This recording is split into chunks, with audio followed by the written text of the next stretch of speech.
विठ्ठला सर्वांना सुख समाधान आरोग्य आणि ऐश्वर्य लाभू दे. प्रत्येकाच्या कष्टाला योग्य ते फळ मिळू दे. रामकृष्ण हरी. नमस्कार, यूट्यूब चॅनलमध्ये आपलं सहर्ष स्वागत. आज बनवणार आहोत आपण साबुदाण्याची खिचडी. साबुदाणा खिचडी बनवण्यासाठी लागणारे साहित्य: साबुदाणा. हा साबुदाणा भिजवून घेतलेला आहे, तो 3 ते 4 तास भिजवून घ्यायचा. बटाटा, मिरची, मीठ, तेल आणि थोडंसं शेंगदाण्याचं कूट. कढई गॅसवर ठेवलेली आहे. प्रथम आपण कढई गरम झाल्यानंतर त्याच्यामध्ये तेल टाकून घेऊ.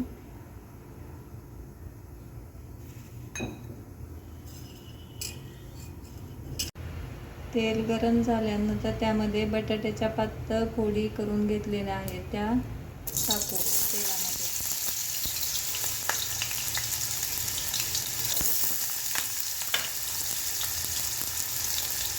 तो बटाटा हलवून घेऊया.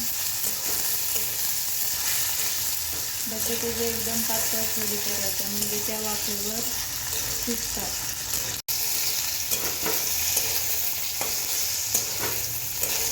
बटाटा थोडा तेलात परतल्यानंतर मीठ टाकू. मीठ टाकून 2 ते 3 मिनिटे वाफेवर शिजवून घेण्यासाठी झाकण ठेवून घेऊ.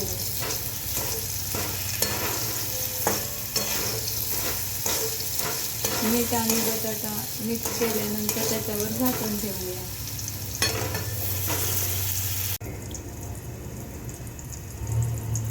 दोन ते 3 मिनिटे वाफेवर बटाटा वाफवल्यानंतर झाकण काढून त्याच्यामध्ये मिरची टाकू.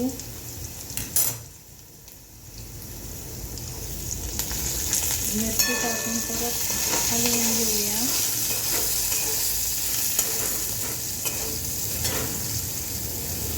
एकदा वाफेवर शिजल्यानंतर त्याच्यामध्ये साबुदाणा घालू.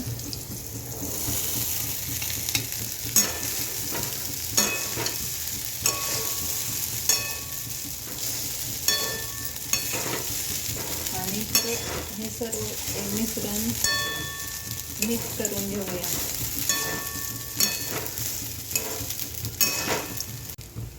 आणि नंतर त्याच्यामध्ये शेंगदाण्याचा कूट टाकू.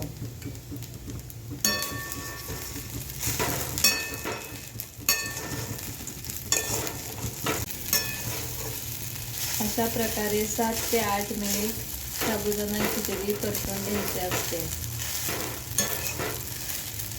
आणि मग नंतर ती गरम गरम खाल्ल्यानंतर एकदम छान लागते. साबुदाणा खिचडी दह्यासोबत, ताकासोबत खायची, म्हणजे अजून ती चविष्ट होते. अशा प्रकारे उपवासाची साबुदाणा खिचडी तयार झाली आहे. आपण ती ताक, साबुदाणा पापड आणि खिचडी हे खाऊया.